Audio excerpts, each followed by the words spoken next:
المرسلين وعلى آله وأصحابه أجمعين أما بعد فأعوذ بالله من الشيطان الرجيم بسم الله الرحمن الرحيم ليغيظ بهم الكفار صدق الله العظيم وصدق رسوله النبي الكريم الأمين الرؤوف الرحيم الصلاة والسلام عليك يا سيدي يا رسول الله وعلى آلك وأصحابك يا سيدي يا حبيب الله۔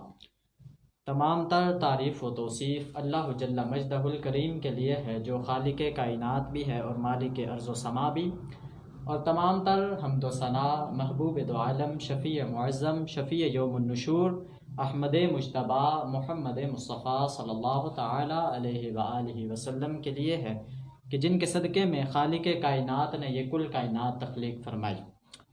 اللہ رب ذوالجلال کے فضل اور اس کے احسان سے ایک مرتبہ پھر ہم موجود ہیں رمضان نور ایمان ٹرانسمیشن کے اندر، اور آج ہم ایک نئے موضوع کے ساتھ ایک مرتبہ پھر آپ کی بارگاہ میں حاضر ہیں۔ آج کا جو ہمارا موضوع ہے، چونکہ موضوعات کی جو ترتیب چلی آ رہی ہے وہ آپ سامعین کے سامنے ہی ہے کہ باقاعدہ طور پر موضوعات کا انتخاب کیا جاتا ہے، پھر علماء کرام کی مشاورت سے یہاں پر اس موضوع پر بحث کی جاتی ہے۔ تو جو آج کا ہمارا موضوع ہے وہ حضرت عثمان رضی اللہ تعالی عنہ کے حوالے سے ہے، آپ کی شان اور آپ کے مناقب کے حوالے سے ہے۔ تو اس موضوع پر ہمارے ساتھ گفتگو کرنے کے لیے موجود ہیں بہت ہی خوبصورت شخصیت حضرت علامہ مولانا قاری محمد وقاص احمد جلالی صاحب۔ آپ کا سب سے پہلے تو میں مشکور و ممنون ہوں کہ آپ نے وقت عنایت فرمایا۔ اللہ رب ذوالجلال آپ کا آنا قبول و منظور فرمائے۔ آپ کے ساتھ خطہ پٹھوار کی خوبصورت آواز حافظ و قاری محمد سفیان رضا نقشبندی صاحب، آپ کا بھی مشکور و ممنون ہوں کہ آپ نے بھی وقت عنایت فرمایا۔ اللہ رب ذوالجلال آپ کا آنا بھی قبول و منظور فرمائے۔ چونکہ اس پروگرام کی روایت ہے کہ باقاعدہ طور پہ اس کا آغاز، اس کی ابتدا حمد باری تعالیٰ کلام ربانی سے اور حضور علیہ الصلوۃ والسلام کی بارگاہ میں مدح سرائی سے کی جاتی ہے۔ تو میں ملتمس ہوں حافظ و قاری سفیان رضا نقشبندی صاحب سے کہ آپ آج کے اس پروگرام کی ابتدا فرمائیں۔ اعوذ باللہ من الشیطان الرجیم،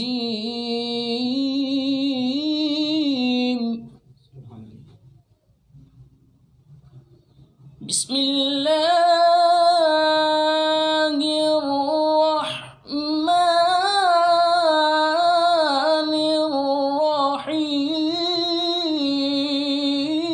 الرحیم۔ سبحان اللہ سبحان اللہ۔ لم يطمثهن إنس قبلهم ولا جان۔ سبحان اللہ سبحان اللہ۔ فبأي آلاء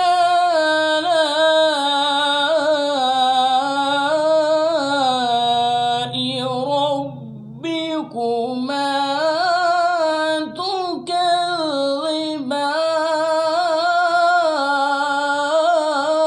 تكذبان؟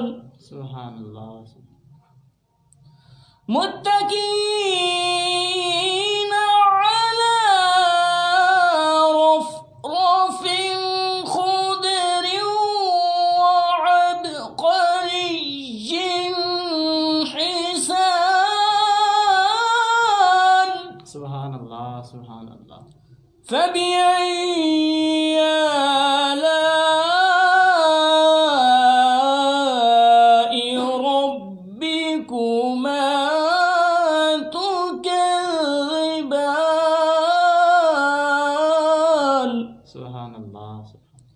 تبارك اسم ربك ذي الجلال والإكرام۔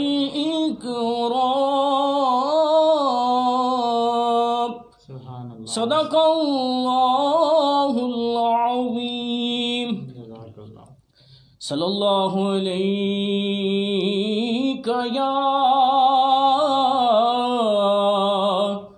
یا رسول اللہ وسلم علیک یا حبیب اللہ۔ ایک میں ہی نہیں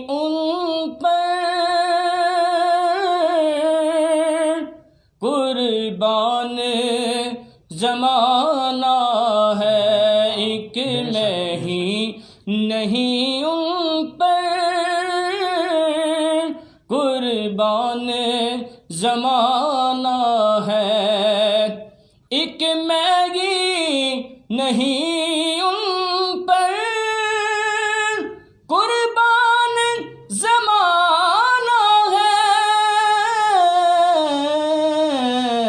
جو رب دو عالم کا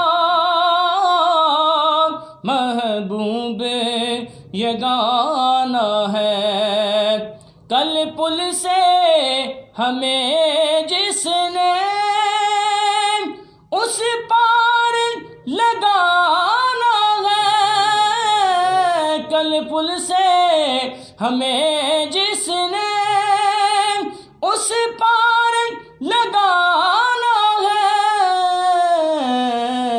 زہرا کا وہ بابا ہے، حسنین کا نانا ہے، اور محروم کرم اس کو رکھیے نا سر محشر، محروم کرم اس کو رکھیے نا سر محشر، جیسا ہے نصیر آخر جیسا ہے نصیر آخر، سائل تو پرانا ہے۔ سبحان اللہ، ماشاءاللہ، بہت ہی خوبصورت انداز سے حافظ و قاری سفیان رضا نقشبندی صاحب حضور علیہ السلام کی بارگاہ میں متصلائی فرما رہے تھے۔ دعا گو ہوں کہ خالق کائنات آپ کی آواز کے اندر مزید برکتوں کا نزول فرمائے۔ علامہ صاحب، بلا تمہید ہم اپنے موضوع کی طرف بڑھتے ہیں۔ جیسا کہ آپ کو معلوم ہے کہ ہمارا جو موضوع ہے وہ حضرت عثمان رضی اللہ تعالیٰ عنہ کے حوالہ سے ہے، اور آپ کی شخصیت وہ عظیم شخصیت ہیں کہ حضور علیہ السلام جو آپ کے لقب کے اندر بھی جو آپ کی جو شخصیت ظاہر ہوتی ہے، ذو النورین جو آپ کو لقب عطا کیا گیا ہے، تو بلا تمہید ہی ہم موضوع کی طرف بڑھتے ہیں۔ تو حضرت عثمان رضی اللہ تعالیٰ عنہ کی شان قرآن کریم کے حوالے سے آپ ہمارے سامنے تھوڑی رکھیے۔ احمدک اللہم یا مجیب کل سائل، والصلاة والسلام علی من هو افضل الوسائل، وعلى آلہ واصحابہ ذوی الفضائل، اما بعد فاعوذ باللہ القوی من الشیطان الغوی، بسم اللہ الرحمن الرحیم، وَكُلًّا وَعَدَ اللَّهُ الْحُسْنَى صدق اللہ العظیم۔ الصلاۃ والسلام علیک یا سیدی یا رسول اللہ، وعلی آلک واصحابک یا سیدی یا خاتم المعصومین۔ رب ذوالجلال جل جلالہ کی حمد و ثنا حضور سید عالم نور مجسم شفیع معظم صلی اللہ تعالیٰ علیہ وسلم کی بارگاہ میں ہدیہ درود السلام کا نذرانہ پیش کرنے کے بعد، سب سے پہلے تو میں جناب آپ کا شکریہ ادا کرتا ہوں اور آپ کا مشکور و ممنون ہوں کہ جنہوں نے بندہ ناچیز کو اپنے اس رمضان نور ایمان ٹرانسمیشن میں مدعو کیا ہے اور اپنے اس پلیٹ فارم سے اپنا پیغام حق ریکارڈ کروانے کا مجھے موقع فراہم کیا ہے۔ رب لم یزل بندہ ناچیز کو حق سچ بیان کرنے کی توفیق عطا فرمائے، اور دعا گو ہوں رب لم یزل جل والا آپ کے اس جذبے کو تا دم عزیز سلامت رکھے، اخلاص اور استقامت کی دولت سے مالا مال فرمائے۔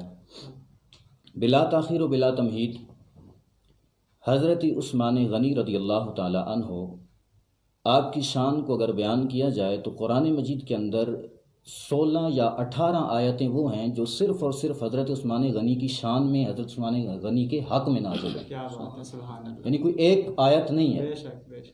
16 آیتیں تو وہ ہیں جو بالکل بیان کریں تو بالکل ہر بندہ سمجھ سکتا ہے کہ اس کے اندر حضرت عثمان غنی کی شان بیان ہو رہی ہے، اور وہ حضرت عثمان غنی کے حق میں ہی نازل ہوئیں۔ لیکن چونکہ وقت اپنے دامن میں اتنی گنجائش نہیں رکھتا، اختصار کے ساتھ ایک حوالہ میں کوٹ کرتا ہوں تاکہ سامعین اس کو اپنے دل کی تسلی کے لیے اور قلبی قرار کے لیے قرآن مجید اٹھا لیں۔ قرآن مجید پہ تو کسی کو اختلاف نہیں، کلام نہیں، اٹھا لیں، پڑھ لیں۔ سورۃ الفتح ہے، 26واں پارہ ہے، آیت نمبر 18 ہے. اللہ اکبر. بے شک. تلاوت سننے والے خود دیکھ لیں، پڑھ لیں. سبحان اللہ. اس کا پھر جو پس منظر ہے اس کو بھی تھوڑا سا دیکھ لیں کہ جس وقت حدیبیہ کے مقام پر اللہ اکبر. سرکار علیہ الصلوۃ والسلام 1400 صحابہ سے بیعت لے رہے تھے. بے شک. بے شک. اور چونکہ حضرت عثمان تو سرکار علیہ الصلوۃ والسلام کی طرف سے بطور ایلچی وہاں مکے کی طرف گئے ہوئے تھے. بے شک. ٹھیک ہے. اب اس وقت چونکہ انتہائی طویل واقعہ ہے، میں نہیں جاتا، صرف اشارہ دے رہا ہوں کہ قرآن سے حضرت عثمان کی شان. کیا بات ہے. سبحان اللہ. حدیبیہ کے موقع پر جب سرکار علیہ الصلوۃ والسلام 1400 صحابہ سے بیعت لے رہے تھے تو وہ بیعت کس چیز کی تھی؟ اللہ. یعنی دوسرے لفظوں میں کہیں تو بیعت رضوان بسلسلہ قصاص عثمان. کیا بات ہے جی. بہت خوب. یعنی حضرت عثمان غنی کا جب وہ ایک افواہ پھیلائی گئی کہ ان کو شہید کر دیا گیا ہے، حالانکہ ان کو تو آنے سے روکا گیا تھا، یہ خبر جھوٹی تھی، صرف افواہ پھیلائی گئی تھی. تو اس وقت جب یہ خبر سرکار تک پہنچی تو سرکار نے اپنے 1400 صحابہ کو جمع کیا اور فرمایا آج تم یہاں بیعت کرو کہ ہم عثمان کے خون کا بدلہ لیں گے. اللہ اکبر. تو 1400 صحابہ نے اس بات پر سرکار کے ہاتھ پہ بیعت کی.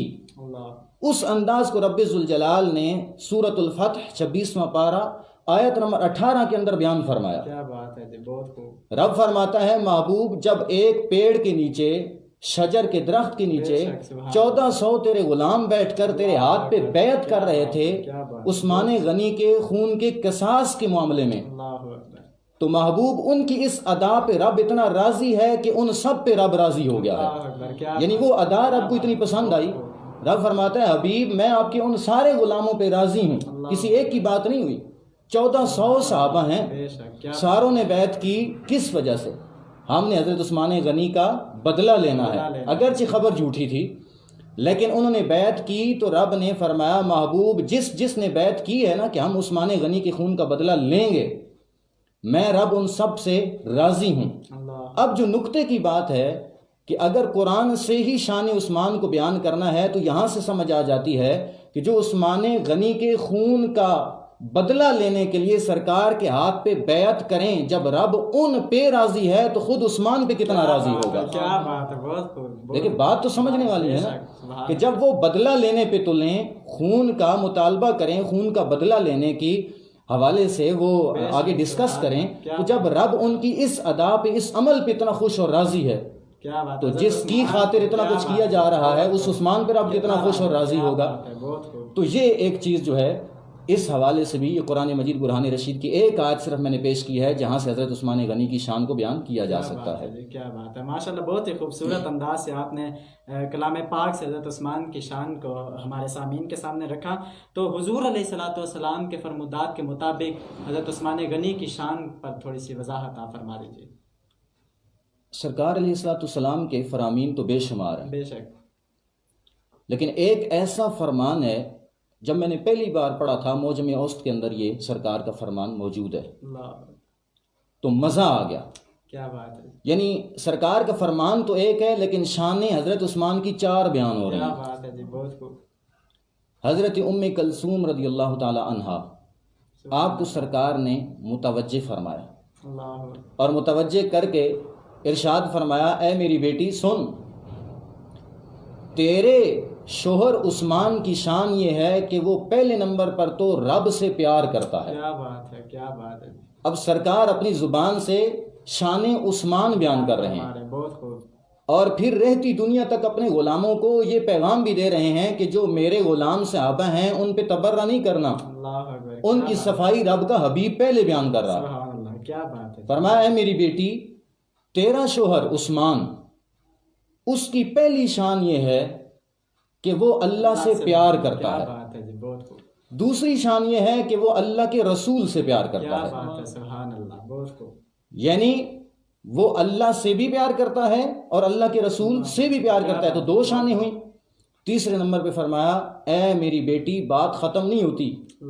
تیسری شان اب اگلی یہ ہے کہ رب بھی عثمان سے پیار کرتا ہے. بہت خوب. بہت خوب. اور چوتھی شان یہ ہے کہ رب کا حبیب بھی عثمان سے پیار کرتا ہے. کیا بات ہے. تو حضرت عثمان غنی کی یہ شانیں 4 اکٹھی سرکار کے ایک فرمان کے اندر موجود. بالکل. دوسرے نمبر پر حضور کی زبان سے وہ شان جو روایت ہی حضرت مولا مشکل کشا نے کی ہے. اللہ اکبر، کیا بات ہے، تاکہ وہ لوگ جو کہتے ہیں ہم علی والے ہیں، کیا بات تو ہے، علی والا ہونا اور بات ہے، علی کی ماننے والا ہونا اور بات کیا ہے. بات ہے، بے شک، تو علی کے تو ہو لیکن علی کی مانو. اگرچہ اصولی طور پہ علی والے بھی وہ نہیں، علی والے بھی ہم ہیں، علی کی ماننے والے بھی ہم ہیں. کوئی بات، تو حضرت مولا مشکل کشا شیر خدا کرم اللہ تعالی وجہ الکریم آپ فرماتے ہیں کہ میں نے سرکار علیہ الصلوۃ والسلام سے سنا ہے، سرکار نے فرمایا اگر میری 4 بیٹیاں نہیں، میری 2 بیٹیاں حضرت عثمان کی نکاح میں آئی ہیں یکے بعد دیگرے، بے شک، اگر رب ذوالجلال نے مجھے 40 بیٹیاں بھی عطا فرمائی ہوتی، اللہ، اور ایک روایت میں 70 بھی ہے اور اس سے زائد بھی ہیں، کیا بات، لیکن مولا مشکل کشا جو روایت بیان کر رہے ہیں تو فرماتے ہیں کہ سرکار نے فرمایا اگر میرا رب مجھے 40 بیٹیاں بھی دیتا اللہ اکبر، تو میں یکے بعد دیگرے ایک ایک عثمان کے ہی نکاح میں دیتا. کیا بات ہے، بہت خوب، بہت، اچھا، یہاں پر ایک نقطے کی بات یہ ہے، اس سے ایک بات یہ واضح ہو گئی کہ سرکار کی ایک بیٹی نہیں تھی، بے شک، کسی طرح، بالکل، سرکار کی ایک بیٹی ایک نہیں تھی. بے شک، سرکار نے فرمایا یہ تو 2 میں نے دی ہیں نا، بے شک، اگر 40 بھی ہوتی تو میں یکے بعد دیگرے ساری دے دے، عثمان کے نکاح میں دے دیتا. کیا بات، اب یہ ان لوگوں کے لیے پیغام ہے جو کہتے نہیں ہم تو سرکار کی ایک ہی بیٹی مانتے ہیں، اللہ اکبر، 3 کو نہیں مانتے. تو ہم نے کہا ہمارا تمہارے اوپر گلہ نہیں ہے، تم سرکار کی 3 بیٹیوں کو نہیں مانتے تو ہمارا تو کوئی جھگڑا ہی نہیں ہے، ہم تمہیں مسلمان ہی نہیں مانتے. کیا بات ہے، اسی طرح، بے شک، جو مسلمان ہو وہ تو سرکار کی اولاد کا انکار نہیں کرتا. نہیں کر سکتا. یہاں میں ایک اپنے سامعین کو ایک مثال دے کے سمجھاؤں گا. اگر علامہ صاحب آپ میرے پاس مہمان آئیں، آپ کا بیٹا آپ کے ساتھ ہو، ہے آپ کا بیٹا ہے لیکن میں نے دیکھا نہیں ہے یا مجھے پتہ نہیں ہے، تعارف نہیں ہے کہ آپ کا بیٹا ہے، آپ میرے گھر آئیں تو میں کہوں کہ علامہ صاحب آپ کو تو میں جانتا ہوں، آپ تو اندر آ سکتے ہیں، موسٹ ویلکم، جی آیا نو، سات بسم اللہ، لیکن یہ لڑکا کون ہے، یہ آپ کا نہیں ہے، اس کو میں نہیں اندر آنے دیتا. کیا بات ہے، تو آپ کہیں گے جناب آپ مفتی ہیں، عالم ہیں، شیخ الحدیث ہیں، جو مرضی ہیں، آپ کی شان اپنی جگہ پہ، لیکن آپ اگر میرے بیٹے کو اندر قدم نہیں رکھنے دیتے تو میں کیوں اندر آؤں؟ اسی طرح، بے شک، آپ نے تو میرا دل دکھا دیا. حالانکہ میں انکار اگر نہ بھی کروں، صرف یہ پوچھوں کہ یہ کس کا بیٹا ہے، میں انکار نہیں کر رہا کہ آپ کا نہیں ہے، میں صرف پوچھوں کہ یہ کس کا بیٹا ہے، تو آپ کا رنگ وہ تغیر و تبدل میں آ جائے گا اور آپ کی مزاج جو ہے وہ بدل جائے گا. آپ کو یہ برا محسوس ہوگا، آپ کہیں گے آپ نہیں جانتے یہ میرا بیٹا ہے، لیکن تھوڑی سی طبیعت میں وہ اضطرابی کیفیت ضرور آئے گی. بالکل آئے گی، اسی طرح، تو اب آپ کا کوئی صرف یہ کہے کہ یہ بیٹا کس کا ہے، صرف پتہ نہ ہونے کی وجہ سے تو آپ کی طبیعت میں بگاڑ آ جائے. اسی طرح، تو جو بندہ سرکار کی حقیقی بیٹیاں 3 جو ہیں اللہ اکبر، ان کا انکار کر دے، بتائیں ان سے بڑا کوئی ظالم ہے؟ سرکار کو کتنی تکلیف پہنچتی ہوگی. اللہ اکبر، آپ کے بیٹے کا کوئی انکار کرے صرف نا آشنائی کی بنیاد پہ، جان پہچان نہ ہو، تعارف نہ ہو، تو آپ ناراض ہو جائیں. تو جو سرکار کی بیٹیوں کو جانتا بھی ہو، اللہ اکبر، علماء دلائل بھی دیں، بے شک، کتابیں بھری پڑی ہوں، بے شک، سب پتہ ہو کہ سرکار کی 4 بیٹیاں ہیں، سب کسی کو پتہ ہو، ہر کسی نے بتایا ہے، اسی طرح، لیکن پھر بھی کہیں نہیں نہیں نہیں ہم تو ایک ہی کو مانتے ہیں، اللہ، بقیہ 3 کو نہیں مانتے. تو بتائیں پھر ان پر رب کی بھی لعنت ہے کہ نہیں، کیونکہ سرکار کو تکلیف پہنچائی. رب فرماتا ہے ان الذین یؤذون اللہ ورسولہ لعنہم اللہ فی الدنیا والآخرہ، جس نے اللہ اور اس کے رسول کو تکلیف دی، ایذا دی، دنیا میں بھی اس پہ لعنت اور آخرت میں بھی پکے لعنتی ہیں. اس واسطے یہ بھی ایک سرکار علیہ الصلوۃ والسلام کی حضرت عثمان غنی رضی اللہ تعالی عنہ کی جو شان بیان ہوئی ہے سرکار کی زبان سے، اور مولا مشکل کشا اس کے راوی ہیں کہ سرکار نے فرمایا صرف 2 بیٹیاں نہیں، اگر میری 40 بیٹیاں بھی ہوتیں تو یکے بعد دیگرے میں عثمان غنی کے نکاح میں دے دیتا. اگلی اسی موضوع پر سرکار علیہ الصلوۃ والسلام نے جب حضرت ام کلثوم رضی اللہ تعالی عنہا آپ کا نکاح کیا نا حضرت عثمان غنی سے، تو اس وقت بڑے کمال کا جملہ ارشاد فرمایا، اللہ، کہا ہے میری بیٹی میں نے تیرا نکاح اس شخص کے ساتھ کیا ہے جو تیرے دادا ابراہیم اور تیرے باپ محمد کے بڑا ہی مشابہ ہے. کیا بات ہے، اس سے بڑی شان کیا چاہیے حضرت عثمان غنی کی؟ لب تو مصطفیٰ کے ہیں. فرمایا میری بیٹی میں تجھے اس شخص کے عقد میں دے رہا ہوں، اس کے ساتھ تیرا نکاح کر رہا ہوں کہ جو شخص تیرے دادا ابراہیم اور تیرے باپ محمد کے بڑا ہی مشابہ ہے. مجھے علامہ صاحب بتائیں اور سامعین بھی فیصلہ کریں کہ اس سے بڑی اور کون سی شہادت چاہیے، کون سی شان چاہیے حضرت عثمان غنی کی جو مصطفیٰ کی زبان سے بیان ہوئی ہو. بے شک نہیں، بے شک، اسی طرح. ماشاءاللہ بہت ہی خوبصورت انداز سے آپ نے حضور علیہ الصلوۃ والسلام کے فرمودات کو لے کر حضرت عثمان غنی کی شان کو واضح فرمایا ہم تک اور ہمارے سامعین تک. تو چونکہ حضرت عثمان کے حوالے سے موضوع چل رہا ہے تو ہم جاننا چاہیں گے کہ حضرت عثمان رضی اللہ تعالیٰ عنہ کا حلیہ مبارک جو کتابوں کے اندر آیا کہ آپ دکھنے میں ایسے تھے، تو اس میں آپ تھوڑی سی وضاحت فرما دیں ہمارے سامعین کے لیے کہ آپ کا حلیہ مبارک کیسا تھا. یہ بڑا دلچسپ سوال ہے ماشاء اللہ. اور روشن دل والوں کے لیے ہے اور روشن چہرے والوں کے لیے، سبحان اللہ. بے شک بے شک. اور پاکیزہ ذہن والوں کے لیے ہے. اسی طرح بے شک. حضرت عثمان غنی رضی اللہ تعالی عنہ آپ کا حلیہ مبارک اختصار کے ساتھ، آپ میانہ قد والے تھے، یعنی نہ اتنے اونچے قد والے نہ اتنے چھوٹے قد والے، یعنی درمیانہ قد تھا، میانہ قد تھا. بے شک. اور آپ کے چہرہ سرخی مائل گورا تھا. اللہ اکبر. سبحان اللہ. اب یہاں مزے کی بات، نکتے کی جو ہے کہ جو عثمان غنی کے غلام ہیں آج بھی دیکھیں، یا تو ان کا چہرہ سرخی مائل ہوتا ہے یا پھر گورا ہوتا ہے. کیا بات ہے جی. اور جن کے دل کے اندر کھوٹ ہوتا ہے، عثمان غنی کا بغض ہوتا ہے، ان کا چہرہ نہ سرخ ہوتا ہے نہ گورا ہوتا ہے، بلکہ آپ سارے جو سامعین ہیں وہ بھی سمجھتے ہیں کس رنگت کے ہوتے ہیں، سیاہ کالے ہوتے ہیں. تو یہ میں نے وہ بیان کر رہا تھا کہ عثمان غنی کا رنگ سرخی مائل گورا تھا. اور پھر حضرت عثمان غنی رضی اللہ تعالیٰ عنہ آپ کی داڑھی بڑی گھنی تھی. اللہ اکبر. سبحان اللہ. اور اگلی جو حلیے میں چیز ہے وہ ہے کہ حضرت عثمان غنی رضی اللہ تعالیٰ عنہ کا سینہ بڑا فراخ تھا، چوڑا سینہ تھا. اب بھی دیکھ لیں کہ جو حضور علیہ الصلوۃ والسلام کے غلام عثمان کے غلام ہیں، ان کے سینے اگرچہ بظاہر تو ہلکے پھلکے کمزور محسوس ہوتے ہیں لیکن اندر سے بڑے فراخ ہوتے ہیں. کیا بات ہے. لیکن جو عثمان کے بغضی ہیں ان کا سینہ ظاہر سے دیکھو یا اندر سے جا کے دیکھو وہ بالکل چیڑی کے سینے کی طرح ہی نظر آتا ہے. تو حضرت عثمان غنی رضی اللہ تعالیٰ عنہ آپ کا حلیہ مبارک یہ ہے کہ میانہ قد تھا، نہ بہت اونچے نہ بہت چھوٹا قد، اور سرخی مائل گورے رنگت کے مالک تھے، اور سینہ بڑا فراخ تھا، داڑھی بڑی گھنی تھی، اور بازو بڑے لمبے تھے.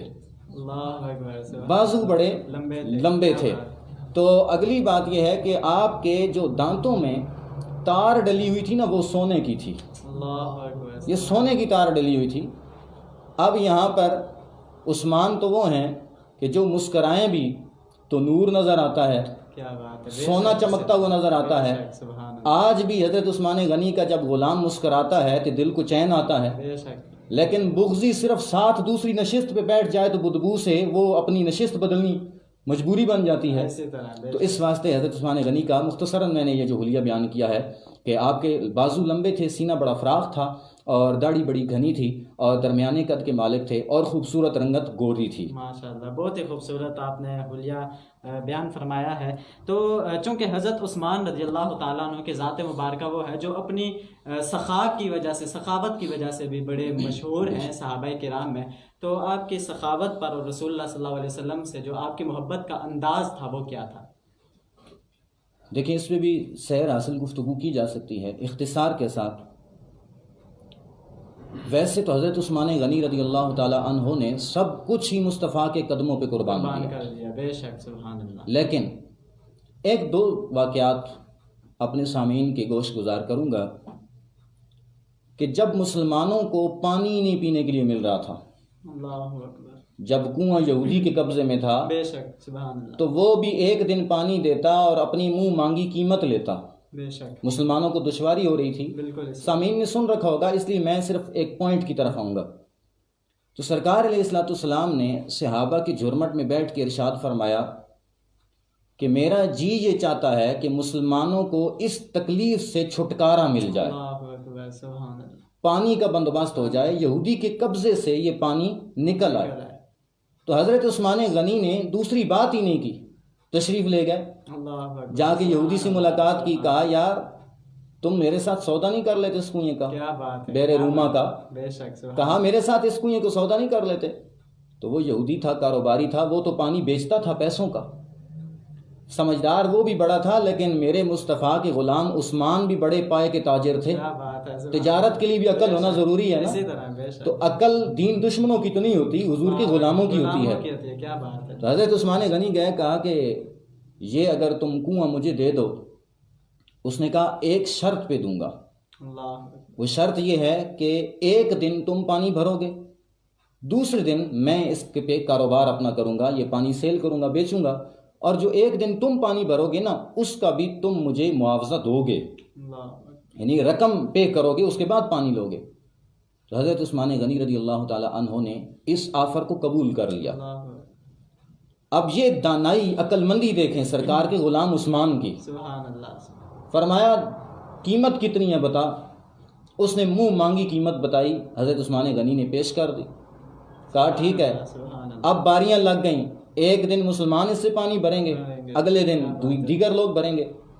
حضرت عثمان غنی واپس پلٹ کے آئے نا تو سرکار ابھی صحابہ میں بیٹھے تھے، سبحان اللہ۔ آ کر عرض کی یا رسول اللہ آپ کا غلام عثمان کنواں خرید آیا ہے، اللہ اکبر، کیا بات ہے، پانی کا بندوبست کر کے آیا ہے۔ کیا بات۔ سرکار خوش ہو گئے، بلکہ علماء فرماتے ہیں کہ حضرت عثمان کے اس عمل پہ سرکار بھی خوش ہوئے، حضرت جبرائیل بھی خوش ہوئے، خود خدا بھی خوش ہوا۔ کیا بات ہے جی، کیا بات ہے، سبحان اللہ۔ اب جب سرکار علیہ السلام کو یہ بشارت سنائی گئی نا حضرت عثمان غنی کی طرف سے، یا رسول اللہ پانی کا بندوبست تو عثمان نے آپ کے غلام نے کر دیا، سبحان اللہ۔ شرط یہ طے پائی ہے کہ ایک دن پانی ہم بھریں گے، ایک دن وہ بھرے گا اور بیچے گا۔ سرکار نے فرمایا اے میرے غلام اب یہ بتا جس دن ہم بھریں گے اللہ اکبر، سبحان اس دن کا قانون کیا ہوگا، اصول کیا ہوں گے؟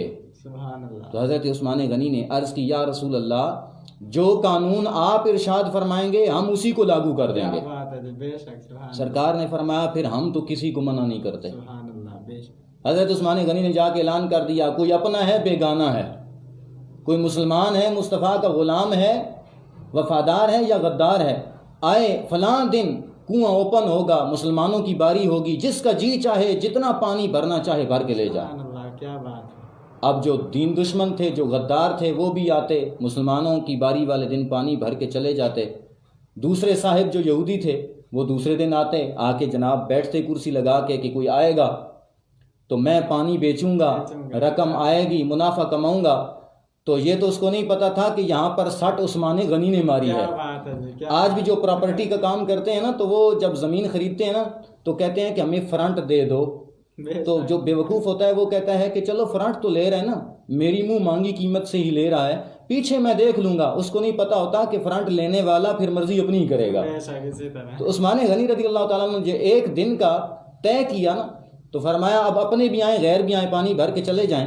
تو کون ایسا بے وقوف ہوتا جن کو فری پانی مل رہا تھا تو وہ دوسرے دن جا کے پیسوں کا خریدتے؟ اسی طرح۔ اب وہ بندہ پریشان ہو گیا، اس نے کہا تم پانی بھرنے کیوں نہیں آتے؟ انہوں نے کہا عثمان کا جب سے لنگر جاری ہوا ہے ہم تیری طرف دیکھتے بھی نہیں ہیں۔ اب وہ پریشان ہو گیا، دوڑا دوڑا، پہلے تو مسلمان اس کے پاس جاتے تھے، اب وہ دوڑ کے حضرت عثمان کے پاس آیا، آ کر کہنے لگا عثمان سارا ہی کنواں نہیں لے لیتے؟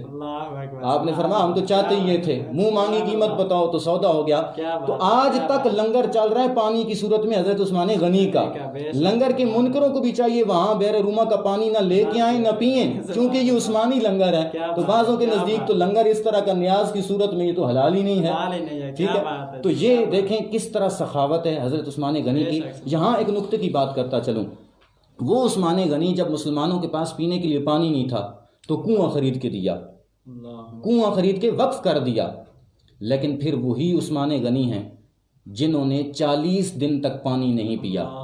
یہاں اپنے سامعین کو ایک پوائنٹ کی بات بتاتا چلوں اور اپنا دکھڑا سناتا چلوں کہ یار امام حسین کی شان ہم ڈنکے کی چوٹ پہ بیان کرتے ہیں، بے شک بے شک، ہمیں امام حسین سے پیار ہے اور کیوں نہ ہو کہ مصطفیٰ کے نواسے جو ہیں، کیا بات ہے، لیکن امام حسین کی شان بیان کرتے ہو تو ساتھ شہادت کو ٹچ دیتے ہوئے یہ بھی کہتے ہو کہ ہمیں امام حسین سے اس لیے بھی محبت ہے، ایک تو نواسے رسول ہیں، دوسرا ان پر ظلم بڑا ہوا ہے کہ 3 دن پیاسے رہے، اور بالکل حق ہے، سچ ہے کہ 3 دن ان کو پیاسا رکھا گیا۔ میں کہتا ہوں سامعین شان حسین بیان کرو، ان پر جو ظلم ہوا 3 دن پانی بند رہا اس کو ضرور بیان کرو، لیکن افسوس اس بات کا ہے کہ جس پہ 3 دن پانی بند ہو اس کی شان تو ڈنکے کی چوٹ پہ بیان کرو، اور جس پہ 40 دن پانی بند رہا اس کا نام تم اپنے منہ پہ نہ لاؤ۔ افسوس کی بات تو ہے۔ اس واسطے حضرت عثمان غنی وہ ہیں جنہوں نے مسلمانوں کے لیے کنواں خریدا اور وقف کر دیا۔ یہ ہے ایک۔ دوسرے نمبر پر جنت البقیع کا تو سامعین نے نام سنا ہوگا۔ بے شک بے شک، جنت البقیع لوگ خواہش کرتے ہیں ہمیں وہاں مدفن کے لیے جگہ مل جائے۔ بے شک۔ تو سرکار علیہ الصلوۃ والسلام ایک دن تشریف لائے تو حضرت عثمان غنی کو بلایا اور فرمایا عثمان غنی وہ جو جگہ ہے نا جو ابھی جنت البقیع ہے جو قبرستان ہے، فرمایا عثمان اس جگہ کا ذرا چکر تو لگا کے آؤ، وہ بڑی اچھی جگہ ہے، اللہ اکبر، مگر ہے یہودی کے قبضے میں، ادھر کنواں بھی یہودی کے قبضے میں تھا، تو ادھر یہ جنت البقیع والی وہ جو جگہ تھی، تو فرمایا عثمان وہ جگہ ہمیں بڑی پسند آئی ہے بڑے کام کی، لیکن تم جاؤ چکر لگا کے آ جاؤ، وہاں کوئی بندہ ہے جو بکریاں چرا رہا ہے۔ تو عثمان غنی گئے تو صرف چکر ہی نہیں لگا کے آئے، عثمان غنی تشریف لے گئے تو اس سے سودا کر کے خرید کے واپس آ گئے۔ جب واپس آئے نا تو آ کر عرض کی یا رسول اللہ صلی اللہ علیہ وسلم، آپ کے غلام صرف چکر ہی نہیں لگا کے آیا بلکہ وہ جگہ خرید کے بھی آ گیا ہے۔ سرکار نے فرمایا اے عثمان میں نے تو صرف دیکھنے کے لیے بھیجا تھا۔ تو حضرت عثمان غنی نے ہاتھ جوڑے، عرض کی یا رسول اللہ آپ نے ساتھ یہ بھی تو فرمایا ہے نا جگہ بڑی کام کی ہے، یا رسول اللہ میں نے خرید لی ہے، میں آپ کو تحفہ پیش کرتا ہوں۔ سرکار کو تحفہ پیش کیا، سرکار نے قبول کیا، اور پھر اس جگہ پر آج جو حضرت عثمان غنی پر تان کرتے ہیں نا ان کو حیا کرنی چاہیے کہ وہ جگہ جو حضرت عثمان غنی نے وقف کی ہے نا اس پہ حضرت فاطمہ الزہرا رضی اللہ تعالی عنہا کا مزار ہے، وہاں پہ دفن ہے حضرت سیدہ فاطمہ۔ جگہ کس نے دی؟ عثمان غنی نے دی، تحفہ سرکار نے حضرت عثمان غنی کا قبول کیا، پھر اس جگہ کو اتنا پسند فرمایا کہ وہاں پر حضرت فاطمہ الزہرا رضی اللہ تعالی عنہا آپ کا آخری وہ مسکن بھی بنا، یعنی قبر کی جگہ بھی وہیں پہ بنی۔ پھر حضرت حلیمہ سعدیہ آپ کی قبر بھی وہیں پہ ہے، اسی طریقے سے حضرت حسن رضی اللہ تعالیٰ عنہ آپ کی قبر بھی وہیں پہ ہے، دیگر کتنے ایسے حضور کے اصحاب ہیں جن کی قبریں وہاں پہ ہیں۔ تو اب یہ بھی دیکھیں کہ یہ کتنا ایثار ہے، کتنی محبت ہے کہ سرکار نے صرف کہا عثمان چکر لگا کے آؤ، جگہ بڑی اچھی ہے تو عثمان خرید کے آ جائیں، اور خرید کے صرف یہ نہیں کہ اپنے ہی قابو میں رکھ لیں، آ کر مصطفیٰ کو تحفے میں پیش کر دیں۔ اور آج دیکھیں وہاں پر قبریں لگی ہیں، حضرت فاطمہ الزہرا کی بھی وہاں پہ قبر، حضرت حسن مجتبیٰ کی بھی وہاں پہ قبر۔ میں کہتا ہوں اگر حضرت فاطمہ کے غلام ہو، اگر حضرت حسن مجتبیٰ کے غلام ہو تو پھر کم از کم تمہیں حق نہیں پہنچتا کہ حضرت عثمان غنی پہ بھونکو، اس لیے کہ ان کا جہاں پہ مدفن ہے وہ جگہ ہی گفٹ میں حضرت عثمان نے دی ہے۔ ٹھیک ہے جی۔ اگلا آپ نے جو فرمایا تھا کہ حضرت عثمان غنی کی سرکار سے محبت، ٹائم کافی ہو گیا ہے، اختصار کے ساتھ حضرت عثمان غنی کہیں سفر پہ گئے ہوئے تھے، چونکہ تاجر تھے، جب واپس پلٹ کے آئے نا مدینہ شریف میں تو سرکار کے پیچھے نماز پڑھی۔ جب نماز پڑھی نا سرکار علیہ الصلوۃ والسلام نے جیسے ہی سلام پھیرا تو حضرت عثمان غنی نے نظریں چراتے ہوئے سرکار کے چہرے کو دیکھا تو چہرہ تھوڑا سا کمزور نظر آیا، تو آپ پریشان ہو گئے، آنکھوں میں آنسو آ گئے۔ حضرت بلال حبشی کو پکڑ لیا، فرمایا بلال میرے آقا کو کیا ہوا ہے؟ میں صرف 4 دن مدینے میں نہیں تھا اور میرے حضور کے چہرے پر کمزوری کے اثرات نظر آ رہے ہیں۔ تو حضرت بلال حبشی نے کہا عثمان مجھے کیوں جھنجھوڑتے ہو، جاؤ گھر سے پتہ کرو۔ حضرت عثمان غنی گئے، جا کر سرکار کے دروازے پہ دستک دی۔ حضرت امی عائشہ الصدیقہ رضی اللہ تعالیٰ عنہا آپ جب آئیں پردے کے پیچھے تو پوچھا میں تو آپ کا غلام ہوں، امی جی یہ بتائیں میرے آقا و مولا، میں 4 دن نہیں تھا، 4 دنوں بعد آ کے دیکھا ہے تو میرے آقا و مولا محمد رسول اللہ صلی اللہ علیہ وسلم کا چہرہ بڑا کمزور نظر آ رہا ہے، سبب کیا ہے؟ تو حضرت امی عائشہ کی ہچکی بند گئی، رو کر فرمانے لگی عثمان اے میرے غلام، اے مصطفیٰ کے غلام سن، اس لیے مصطفیٰ کا چہرہ کمزور تجھے نظر آ رہا ہے کہ سرکار نے 4 دنوں سے کچھ کھایا نہیں ہے، 1 کھجور اور 1 گلاس دودھ کا پیا ہے، 4 دنوں سے سرکار کے اندر پیٹ میں کوئی چیز غذا نہیں گئی۔ حضرت عثمان غنی نے کہا اے میرے نبی کی پیاری زوجہ، اگر آپ پردے میں ہو جائیں تو آقا کا غلام عثمان اپنے ہاتھوں سے آج روٹی تیار کرے گا۔ حضرت عثمان غنی دوڑے، گھر سے ضروری اشیاء اٹھائیں اپنے کندھوں پہ، 20 خادم ہیں آگے بڑھ رہے ہیں، سرکار ہمیں دیں، کہا نہیں یہ ڈیوٹی عثمان کی ہے، غلاموں کا کام ہوتا ہے، آپ میرے غلام ہو میں مصطفیٰ کا غلام ہوں، عثمان یہ کام خود کرے گا۔ حضرت عثمان غنی سرکار کے گھر تشریف لے گئے، وہ عثمان جس نے کبھی اپنے ہاتھ سے پانی کا 1 گلاس بھر کے اپنے منہ کے قریب نہیں کیا تھا، نوکر کرتے تھے، آج وہ عثمان، حضرت امی عائشہ فرماتی ہیں میں پردے سے دیکھ رہی تھی کہ عثمان جھک جھک کے چولہے میں پھونکے مار رہے تھے، جب پھونکے مارتے تھے تو دھواں عثمان غنی کی داڑھی سے نکلتا دکھائی دیتا تھا۔ وہ عثمان کس طرح حضور سے پیار ہے کہ اپنے ہاتھوں سے سالن بناتے ہیں، اپنے ہاتھوں سے پیڑے بناتے ہیں، روٹیاں پکاتے ہیں، ہاتھ بھی جلتے ہیں آگ سے، اور کھانا جب تیار کر لیتے ہیں تو دوڑ کے مسجد میں آتے ہیں، آ کر عرض کرتے ہیں سونیا اگر آپ گھر تشریف لے آئیں، میرے آقا آپ گھر تو تشریف لائیں۔ سرکار جب گھر تشریف لے گئے تو حضرت عثمان غنی نے اپنے ہاتھوں سے کھانا اٹھایا، سرکار کے سامنے رکھ دیا۔